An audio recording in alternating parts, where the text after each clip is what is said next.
Yeah. I wanted to do our Bellman joke, but you don't even remember the writing Bellman it. joke. Yeah. You said camera. I didn't understand what you're talking about. That's all right. Oh, is that was part of the joke? Yeah. You have it written down, right? I have the bullet points. Okay, so why don't you set this up, or should I set it up? Okay, so we have this friend. She's a director, Sofia Åström. It's a Swedish name. It's not Shmuka, but yeah. You should have her last name because a long time ago I tweeted a music video that she did right over here in this space.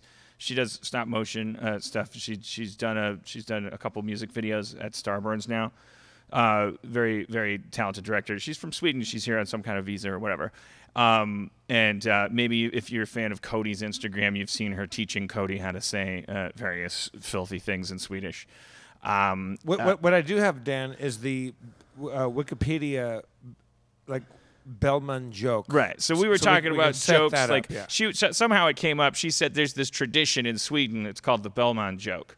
So it's Bellman is like kind of the all-purpose character in he's the butt of the joke, but he's also kind of the hero of the joke in his own naivete, stupidity. We found ourselves culturally fascinated with it because we're Americans, so we have Polak jokes, we have blonde jokes, we have all kinds of horrible jokes I can't even mention by category.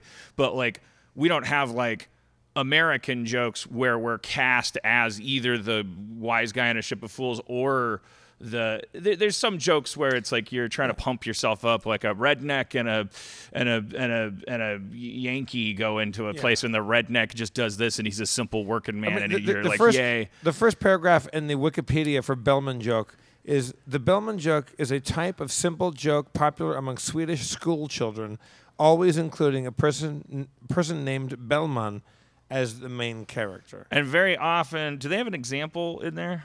Yeah. Very often, it's you know how in America, when you're a kid, you learn these jokes are a black guy, a Chinese guy, and a Polish guy go into a popcorn store or whatever, and the Polish guy ends up doing something stupid, and or maybe it's the black guy that does something that's more pragmatic. Right. But in this case, there's two cultures and Bellman, right, who is a person, and he stands apart. He's either the villain or the hero, depending on your point of view. He's kind of it's I think it's a manifestation of Sweden as they're like, well, what are we going to do? We probably don't have that big of an army. It's a national psyche thing. It's they'll go, oh, there's this guy, there's that guy, and then there's Bellman. Bellman is the Swedish guy. He's just a regular Joe. So Dan, a Dane, a Norwegian, and Bellman made a wager on who could remain inside a goat pen the longest. Right. Okay. Classic Bellman. Okay. This is your run-of-the-mill Bellman joke. Yeah. First out was the Dane, who came out just after 10 minutes yelling, "Damn, that goat stinks." After him, the Norwegian went in. After half an hour, he came out yelling, "Damn, that goat stinks." Finally, Bellman went in. After 2 hours, the goat came rushing out saying, "Damn, that Bellman stinks." Yeah. Can I rewrite that real quick and just say the goat after 10 minutes, or 10, whatever it is, just say they should just say the goat came out. They don't have to say, he doesn't have to say, "Damn, that Bellman stinks." Okay, well, Dan, maybe you haven't heard this one. A Russian, a German, and Bellman wanted to see who could swim the fastest across the Atlantic Ocean. First out was the German, of course. He swam 1 kilometer and drowned. Next came the Russian. He swam 10 kilometers. He drowned. Now it was Bellman's turn. He swam and swam until he almost reached America. Then he got tired and swam back. See, now that's a hero. Yeah. Right. It's sometimes Bellman, it's a weird fusion of like in America we're just someone has to be being shit on or whatever, but right. it's interesting to me that it's so we were like, oh, what an interesting joke format. What an interesting because thing. It's not a Polak joke. It's not a N-bomb joke. It's not a racist joke. And it's also not like a jingoistic like fucking Swedes do it the best I joke. got two questions. Is Bellman a first or last name? I think I would say first, I guess. And is it supposed to be a reference to their race or like ethnic? Like, is it supposed to be that's us? Because it's they probably- put it in context with other people from countries. So Yeah, it's but like, I think that's the joke. Spencer, as far as Wikipedia is concerned, the jokes first became popular in the 19th century and were originally inspired by the life of the poet and composer Carl Michael Bellman. The first known Bellman joke survived in a book from 1835. So like it goes back that far. so that's almost like just like having Mr. Bean be a character in a joke. Yeah, the Right. way, that's how we interpreted it, is that it's sort of like Fred Flintstone or like if his name was Right. Kowalski or something. We don't have a national identity like that. Like we don't He's have like- like a but Joe, he's- Joe Blow. I He's guess. so outside of having an identity, though, in these jokes because like, he's the third person to be set up, and he's the only one whose race isn't called out. He's not a race. He's kind of a disembodied. It's a character. neutral country. Wait, that's Switzerland.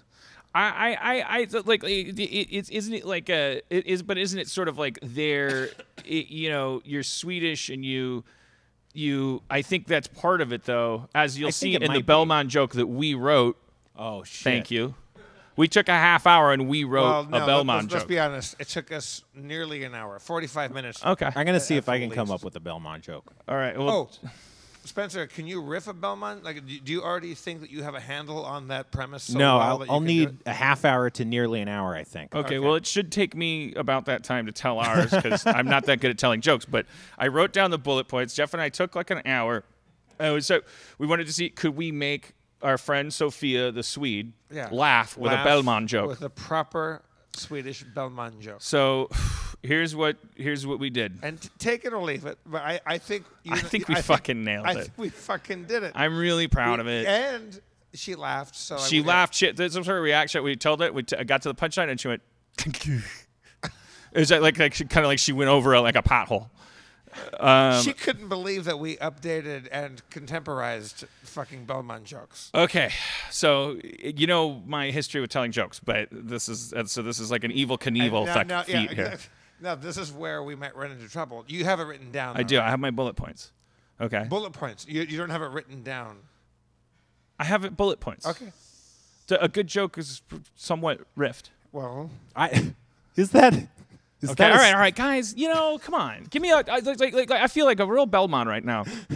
Well, then you're the Or hero. I'm going to prove myself to be a Bellman because I'm going to come through in the end, in a weird way. All right, here's our Bellman joke. Here it is. Jeff and I wrote this at the drawing room. took us 45 minutes. 45 minutes. It's the year 2019 AD. Earth has made first contact with an alien species. The message from this mysterious alien species is, we are here to destroy you. If you are not worthy, send 3 emissaries from your species. Each can bring 1 item. A lottery is held. The emissaries are chosen. A Dutch astronaut, a German astronaut, and Bellman. Thank God. The astronauts are placed into the prescribed craft. It is sent up to the mothership orbiting the Earth. The airlock opens. The omnipotent, ominous aliens send their emissary into the vestibule of the ship. Our astronauts enter with their items. "What have you brought?" says the alien. Right. The Dutch astronaut steps forward. "I have brought this model of a windmill. The Dutch were the first to harness the natural resources of the Earth, and although our species currently lives in conflict with our planet, this is evidence that our people have it in them as early as the dawn of civilization to live in harmony with Mother Gaia." What have you brought? The German astronaut pulls out a pistol, says, "This is a German Luger pistol. It is the peak of German engineering. Yes, it is war-based, but your species did say you were here to destroy us if we didn't prove ourselves. This is evidence that we have it in us to follow perfect order and have perfect hierarchy, and that the result can be this perfect piece of engineering that has literally never misfired a shot, the German Luger. And what of you? Bellman pulls out a camera, says, I brought a Hasselblad camera. It's a Swedish camera. It's state of the art. Why? Because nobody's going to believe this shit. Yeah. That's a good Bellman joke. Ladies and gentlemen, Bellman. That's a good Bellman joke. And then I think the rest of it, as you can imagine, I think the aliens I like this guy. Planet Bellman. Or did they kill? Who did they have to pick? I don't know. I mean, My favorite part of the joke is the denouement. What happens after the Polish guy eats all of the pea-soaked popcorn instead of having sex with the farmer's daughter? I mean, certainly a stomach ache. Yeah, but let's say you put yourself in the pants. If aliens wear pants, which one do you pick? Do you pick the alien said we're here to nice the peaceful engineering of the Dutch, the warlike engineering of the Germans, or the ironic, I get the joke, Bellman? They weren't here to pick. They wanted to see if we had, if our civilization had generated a Bellman. Right. You know, I think when your species gets to the point where it's capable of Bellman production, you're like, okay, you're all right. And probably another alien comes out and goes, I'm the alien equivalent of Bellman. Like long ago, people didn't understand goofy horse sense. Spencer, do you think you're ready for your Bellman joke, or do you need some time? I just want to say that I think that you really did what a scripted joke could not have accomplished by going off book and using that outline. So thank you. You elevated the material. Yeah, and I don't think you're being sarcastic. I'm not, but I could be. Yeah. But I choose to believe that you're not. Well, yeah, I think the tension there is maybe. Spencer, your black outfit is blending into the background, and you look like a disembodied ghost person. That's what I've always wished I would be. Did I tell you guys that I imagine my head running around, like it hops off my body and runs around on little beard feet, like this? Did you have a Bellman joke? I came up with one. I'm not proud of it, but that was the task. So if you come up with one that quickly, you don't have to be proud of it.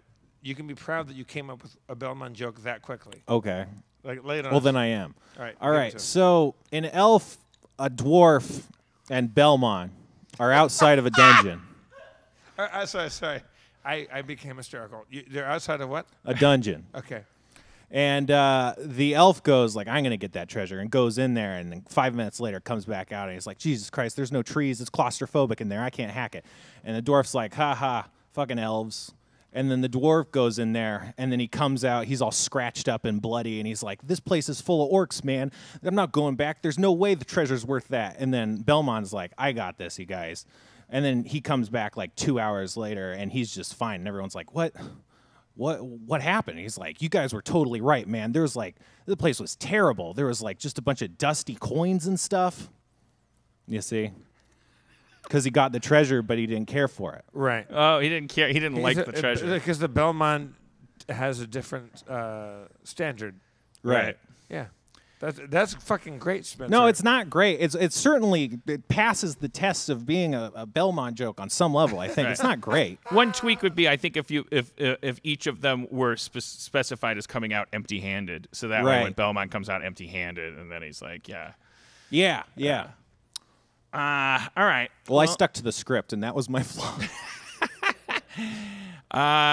Our next guest